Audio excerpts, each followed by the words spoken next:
लेकिन यहाँ पर मैं खुद भी एक्सपेक्ट नहीं कर रहा था ध्रुव राठी से कि वो केवल 2 मिनट की वीडियो के अंदर इस केस को खत्म कर देंगे। पोस्टमार्टम रिपोर्ट के अनुसार उसकी गर्दन को तोड़ा गया, उसकी उंगलियों को तोड़ा गया, उसकी आंखों को फोड़ा गया। भूल गए वो दौर, भूल गए अपना इतिहास।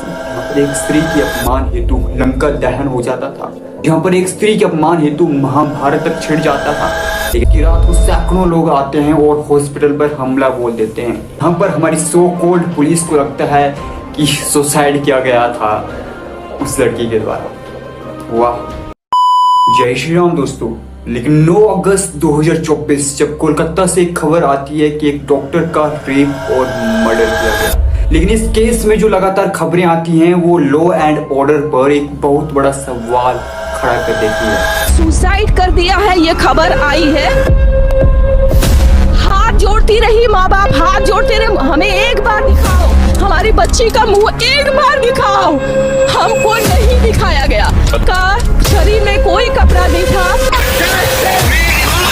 सबसे पहले तो खबर आती है पुलिस के द्वारा कि सुसाइड किया गया है, लेकिन उसके बाद एक खबर आती है कि जो एक्यूज्ड इंसान संजय रॉय है वो खुद सिविल वॉलंटियर है पुलिस में। लेकिन उसके बाद एक और खबर आती है कि क्राइम सीन के आसपास ही कंस्ट्रक्शन चालू किया गया। कंस्ट्रक्शन इसलिए चालू किया गया ताकि वहाँ क्राइम सीन के पास जो भी सबूत होंगे उन्हें मिटाया जाए। आखिर किस हद तक वहाँ का प्रशासन गिरा सबूत मिटाने के लिए और क्यों? लेकिन इसके बाद जो 14 अगस्त को होता है वो लॉ एंड ऑर्डर को पूरी तरह से खत्म कर देता है। 14 अगस्त की रात को सैकड़ों लोग आते हैं और हॉस्पिटल पर हमला बोल देते हैं।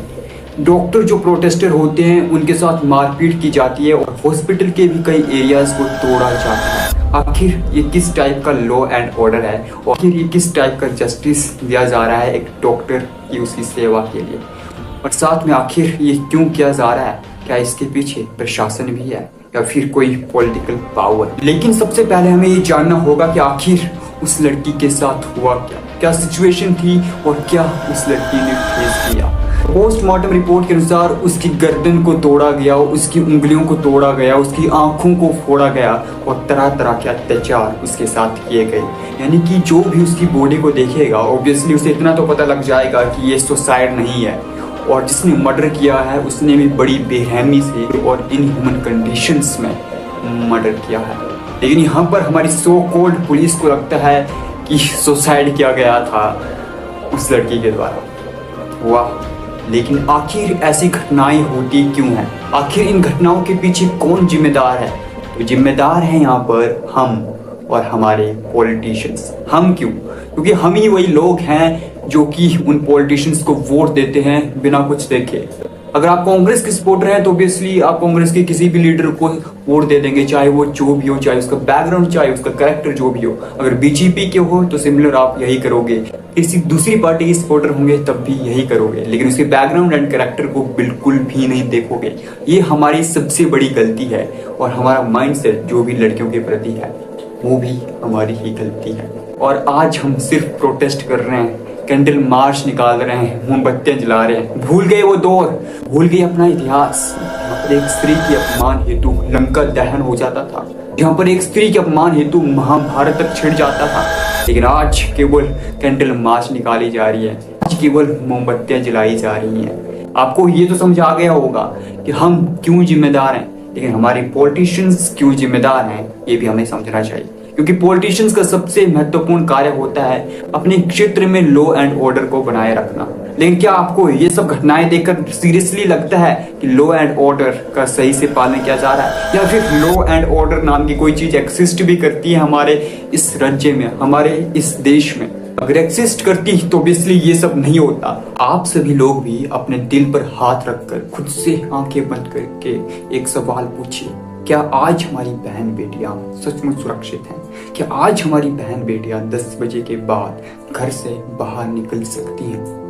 अगर नहीं तो आज भी हम स्वतंत्र नहीं हैं, आज भी लॉ एंड ऑर्डर सही से नहीं है हमारे इस देश में, हमारे इन राज्यों में। जब लॉ एंड ऑर्डर का सही से पालन नहीं किया जाता है तो ये सब हो जाता है। लेकिन जब ये सब कुछ हो जाता है तो हम न्याय के लिए, इंसाफ के लिए, जस्टिस के लिए सबसे पहले किसके पास जाते हैं? ऑब्वियसली पुलिस के पास।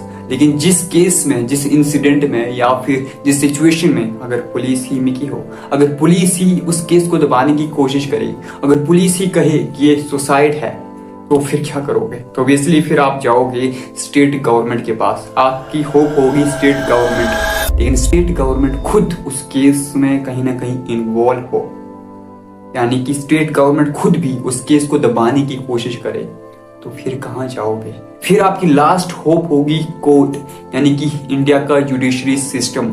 लेकिन वहां की खबर कुछ हो रही है, वहां की कहानी कुछ हो रही है। आज भी 4 करोड़ 40 लाख ऐसे केसेस हैं जो कि पेंडिंग हैं, और उन 4 करोड़ 40 लाख केसेस में भी 8% केसेस वुमेन से रिलेटेड हैं, महिलाओं से रिलेटेड है।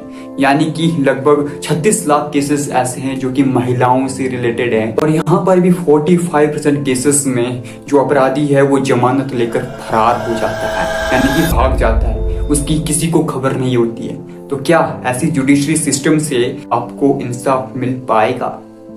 शायद मिलेगा भी, लेकिन निर्भया की तरह 7 सालों के बाद, यानी कि इतने टाइम तक आपको इंतजार करना पड़ेगा, तब आपको इंसाफ मिलेगा। वो भी बहुत रेयर चांसेस है, नहीं तो आपके अपराधी बिल्कुल खुले घूमेंगे। लेकिन अभी के समय पर बहुत डॉक्टर्स के द्वारा प्रोटेस्ट किए जा रहे हैं, बहुत लोगों के द्वारा प्रोटेस्ट किए जा रहे हैं, जो कि अच्छी बात है। लेकिन कुछ लोग ऐसे भी हैं जो कि प्रोटेस्ट नहीं कर रहे हैं, बल्कि क्रिटिसाइज कर रहे हैं ध्रुव राठी को, कि उन्होंने वीडियो नहीं निकाली, उन्होंने इस मुद्दे पर कुछ नहीं बोला, ट्वीट किया वो भी डिलीट कर दिया। लेकिन फिलहाल तो ध्रुव राठी ने एक वीडियो निकाली है, भले ये वो शॉर्ट वीडियो है जो कि 2 मिनट की है। लेकिन यहाँ पर मैं खुद भी एक्सपेक्ट नहीं कर रहा था ध्रुव राठी से कि वो केवल 2 मिनट की वीडियो के अंदर इस केस को खत्म कर देंगे।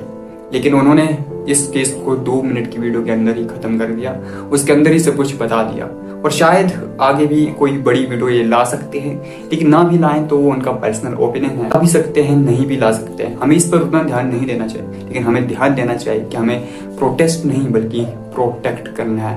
क्योंकि प्रोटेस्ट कितनी लड़कियों के लिए करते रहेंगे, लेकिन अगर प्रोटेक्ट करेंगे तो प्रोटेस्ट की नौबत ही नहीं आएगी। इसलिए हमें प्रोटेक्ट करना चाहिए, और प्रोटेक्ट के लिए सबसे पहले हमें अपने खुद के माइंडसेट को अच्छा करना पड़ेगा, खुद के माइंडसेट को लड़कियों के प्रति अच्छा करना पड़ेगा, और साथ में समाज के माइंडसेट को भी अच्छा करना पड़ेगा। जब तक इस देश का युवा ओजस्वी, तेजस्वी और तपस्वी नहीं बनेगा, तब तक लड़कियां प्रोटेक्ट नहीं होने वाली हैं, और ना ही ये प्रोटेस्ट रुकने वाले हैं। इसलिए हमें ओजस्वी, तेजस्वी और तपस्वी बनना पड़ेगा। लेकिन आज की वीडियो में इतना ही, धन्यवाद।